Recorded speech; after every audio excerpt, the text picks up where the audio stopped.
Fala galerinha, professor Stanley Ferreira, tudo bem? Plataforma Gonçalves Dias, um projeto do governo do estado do Maranhão, trabalhando por mim, por você, por todos nós. Galerinha, ó, baixe o material aqui no QR Code, tem aqui o nosso link e acompanhe as nossas aulas na plataforma Gonçalves Dias, diretamente no YouTube, ó, sininhozinho aqui, clique aí, nos acompanhe, nos siga e pulverize aí para os seus amigos, assim, ei galerinha, tá bombando a plataforma Gonçalves Dias no projeto A Prova Mais Enem dos concursos. É isso aí, galerinha. Então, venha comigo. Bem, o que acontece? Estamos falando ainda sobre as questões em torno do meio ambiente, sustentabilidade, abordamos, trabalhamos algumas questões, está lá no nosso materialzinho, a teoria, tudo bonitinho. Nós, professores aqui do projeto A Prova Mais Enem do concurso, fizemos um material, ó, show, tá sensacional, tá sensacional.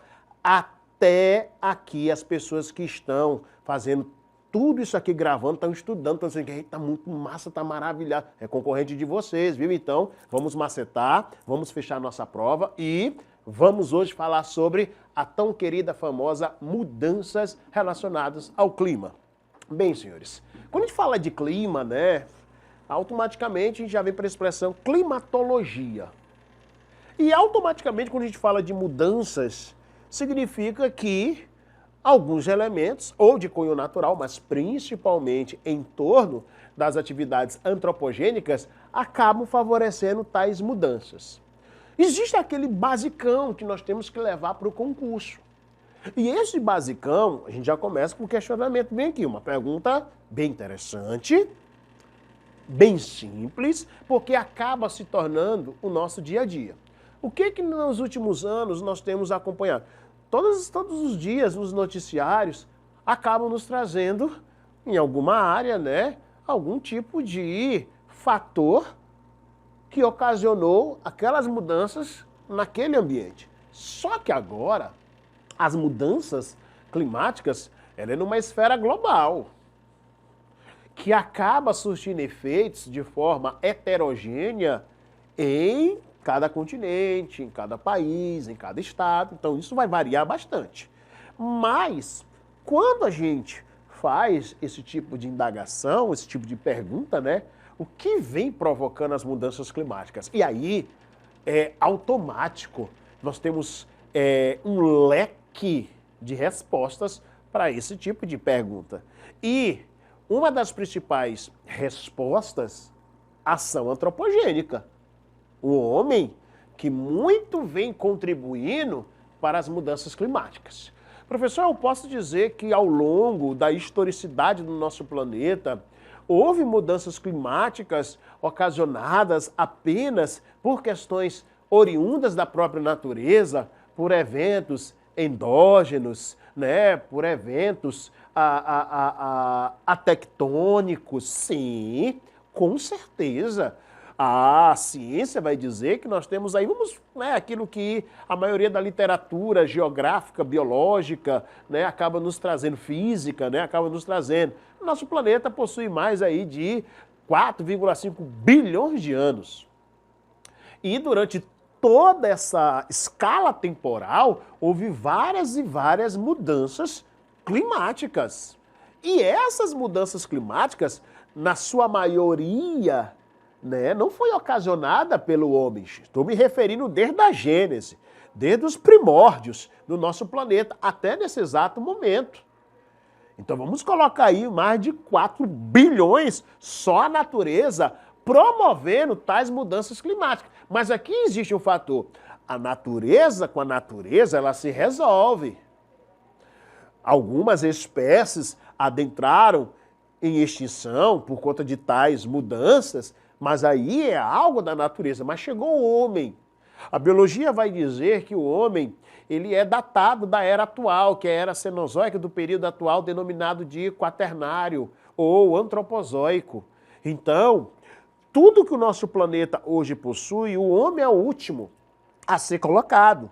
Mas, sendo mesmo colocado, acaba hoje ocasionando uma catástrofe relacionada a essas mudanças. E aí eu tenho um ponto interessante. Primeiro ponto, a liberação excessiva de gases. Gases gases que contribuem para o efeito estufa e que contribuem para o aquecimento global. E aí, lógico e evidentemente que a mídia, quando você acompanha a mídia, e até mesmo estudando, existem alguns gases que acabam ganhando destaque e que acabam por favorecer tais mudanças climáticas. E aí ele diz o seguinte, oriundas de atividades humanas. Em nenhum momento, quando ele faz essa pergunta e automaticamente dá essa resposta, ele associa à natureza essa emissão, essa liberação desses gases. Muito pelo contrário, ele automaticamente nos coloca o agente que produz, o agente que libera, o ser que está ocasionando e favorecendo para que haja tais mudanças climáticas, que é o homem. Nós somos, no cenário atual, e quando eu acabo por me referir ao cenário atual, na escala temporal, desde a gênese do planeta até nesse exato momento, nós somos o principal ator. Essa é a verdade. Nós somos os atores, agora colocando no plural, relacionados a essa problemática, porque nós produzimos e nós emitimos. E aí nós temos alguns gases que vão contribuir, como o dióxido de carbono, ok? Como o metano, o CH4. É interessante que o gás metano, aqui o CH4, é o que nós temos o botijão de gás, né? Lá, o famoso butano. Vocês sabiam que esse gás aqui, ele é menos nocivo quando a queima? Pesquisa aí. Quando você queima, ele é menos nocivo quando ele não é queimado, quando ele é liberado sem que haja queima. Sem que haja queima, o gás metano ele é muito mais o que nocivo. Aí nós temos o óxido nitroso liberados na atmosfera que retém o calor do Sol, criando, né, justamente uma camada na atmosfera em torno do nosso planeta, que chamamos de efeito estufa, aumentando a temperatura geotérmica, aumentando a temperatura do nosso planeta.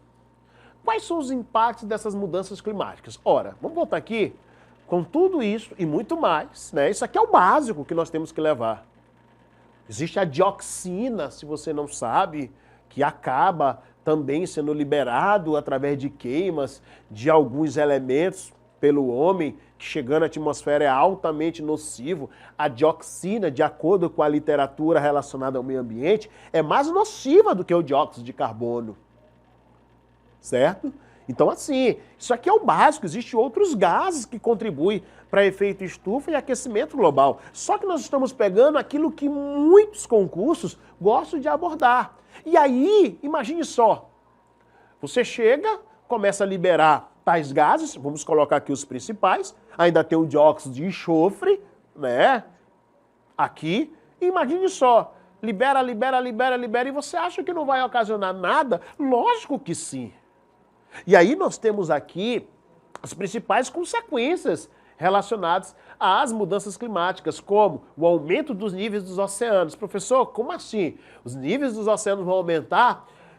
Você sabe perfeitamente que existe parte do nosso planeta que é composto por calotas polares, que é, na verdade, a água no estado sólido, gelo, pronto, no dito popular. Se a temperatura vai aumentar, como está aumentando no nosso planeta, e aí documentários, reportagens, acabam nos trazendo essa afirmativa ao degelo. E dentro desse processo de degelo, nós temos o quê? O aumento do nível do mar.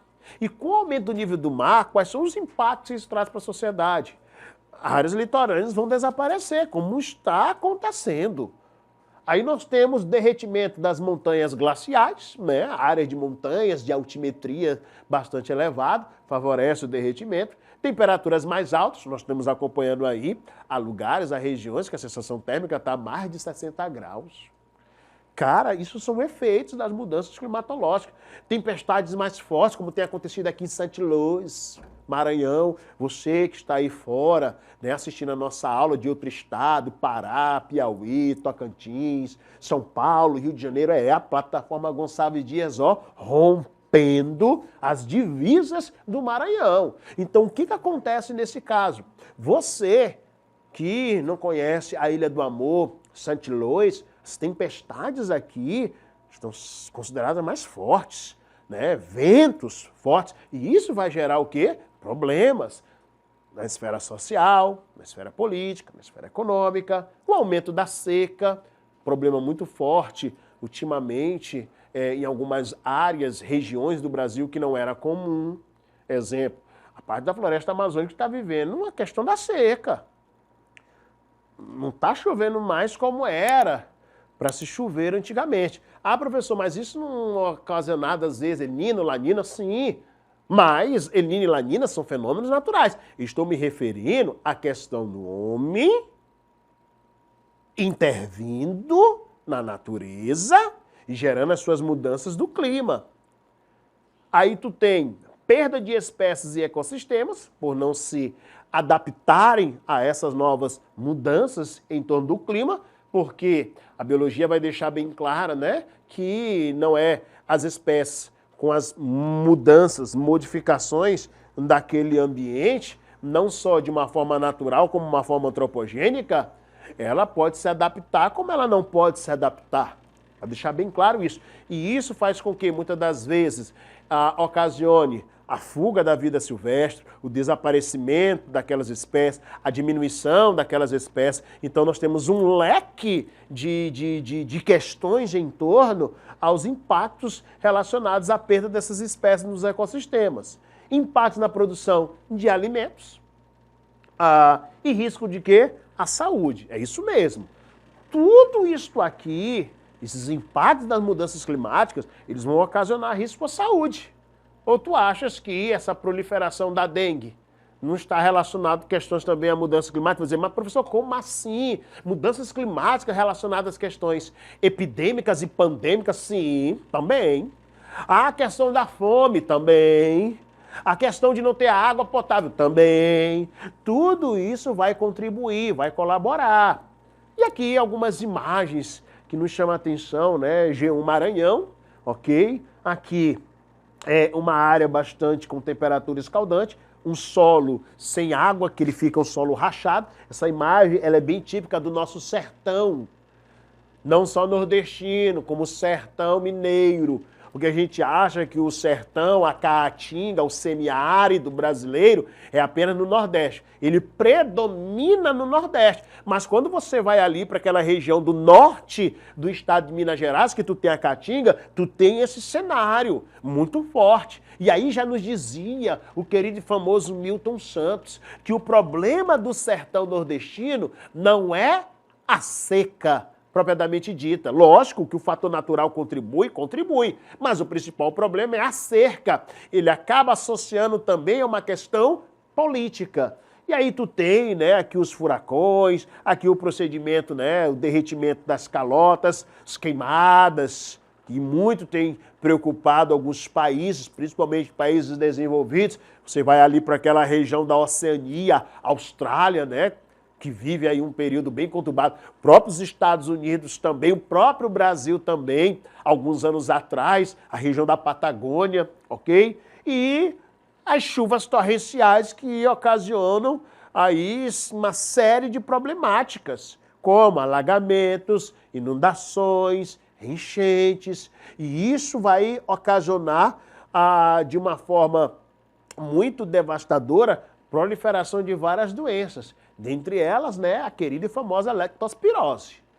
Normalmente, nesses ambientes aonde nós temos esse tipo de imagem aqui, possivelmente um alagamento, uma inundação, né, nós temos a proliferação dessas doenças, entre outras também, ok? E aí, o Acordo de Paris, o tão famoso Acordo de Paris, que na primeira vez, né, que se reuniram, teve a grande participação e aprovação dos Estados Unidos, mas que naquele exato momento estava sendo presidido pelo meu amigo, muito meu amigo, até me ligou ontem, Barack Obama, né, participou, gostou, disse que os Estados Unidos iria realmente aceitar as propostas, mas Barack Obama, né, foi substituído pelo então e querido, né, Donald Trump. Aí Trump chegou logo doidão e disse assim, não, Não vamos concordar nada relacionado ao Acordo de Paris. Todas as conferências ambientais, muito se espera dos Estados Unidos e, nesse caso, da China. Então, o famoso Acordo de Paris, né, o documento que define ações para guiar todas as nações. Nenhuma conferência reuniu tantos países como o Acordo de Paris. Mais de 193 países participaram dessa grande conferência relacionada às mudanças climáticas. E aí tu tem limitar o aumento da temperatura global em 2 graus Celsius. Balela, já foi, né? Nem demorou muito, já tá praticamente aí batendo esse teto, nesse aumento geotérmico. Então é algo que não era mais que na conferência agora em Davos. Deixaram bem claro, não estamos atingindo nada, muito pelo contrário. Né? Parece assim que só foram, porque foram lá, conversaram, beleza, mas a prática ela ficou mesmo engavetada. Em alguns países, não posso universalizar, em 2 graus até o final deste século, com esforços para limitar o aumento da temperatura global em 1,5 graus Celsius, acima dos níveis pré-industriais. Revisão dos compromissos dos países a cada 5 anos. Estabelecer financiamento para países em desenvolvimento, né? Mitigar os efeitos das mudanças climáticas, fortalecer a resiliência, né? Persistência, né? E aumentar a capacidade de se adaptarem as mudanças climáticas. Tudo isso aqui está relacionado ao famoso Acordo de Paris. Vamos lá então? Vamos resolver aqui nossa questãozinha. O que vocês acham? Vamos comentando. Vem comigo.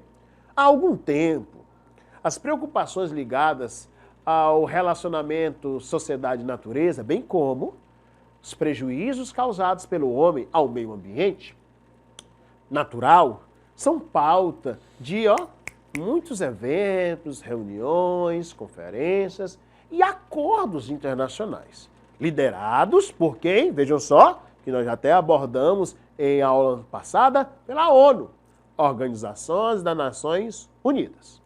Sobre essa conjuntura, sobre essas questões. Em 72, realizou-se em Viena a primeira Conferência Mundial do Meio Ambiente. Viena.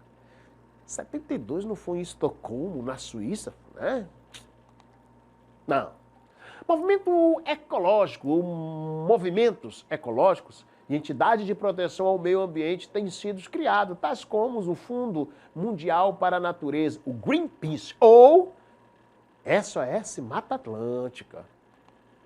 A ONU lançou o relatório Nosso Futuro Comum, que incorpora o conceito de desenvolvimento sustentável. Vejam só. A Conferência Rio+20, 2012, enfatizou a necessidade da população mundial modificar o seu modelo de consumo atual, independentemente do grau de riqueza nos diferentes países. E aí? Quais são as opções que estão corretas? Lembrando que deixa eu dar um macete para vocês. Quando vocês perceberem, se uma questão está errada, já vai eliminando. A não pode ser, B não pode ser, né? Olha aqui, ó. Letra E. Porque se a 1 está errada, nenhuma dessas aqui poderia ser. Beleza? Show de bola. Vamos para a próxima questão? Em julho de 2012, foi realizada na cidade do Rio de Janeiro a Conferência das Nações Unidas sobre o Desenvolvimento Sustentável. Rio+20. O Rio continua lindo. O objetivo desse encontro foi a renovação do compromisso político com o desenvolvimento sustentável, que apresenta como uma das suas propostas evitar o uso de recursos naturais e de matérias-primas nas indústrias para não comprometer o meio ambiente. Investir em pesquisas sobre alimentos geneticamente modificados, transgênico, com a finalidade de acabar com a fome no mundo. Desenvolver economicamente todas as nações para que estas possam ter o mesmo padrão de consumo dos Estados Unidos. Senhores, países diferentes, padrões diferentes. Atender às necessidades da atual geração, sem comprometer a capacidade das futuras gerações em prover suas próprias o quê? Necessidades. E por último, incentivar os países desenvolvidos a ampliar o setor agroindustrial? Não, senhores. A opção correta é a letra o quê? Letra D de dadinho. Beleza? Show de bola? Tranquilo? Realidade brasileira. Ficamos por aqui e até o nosso próximo videozinho. Espero por vocês.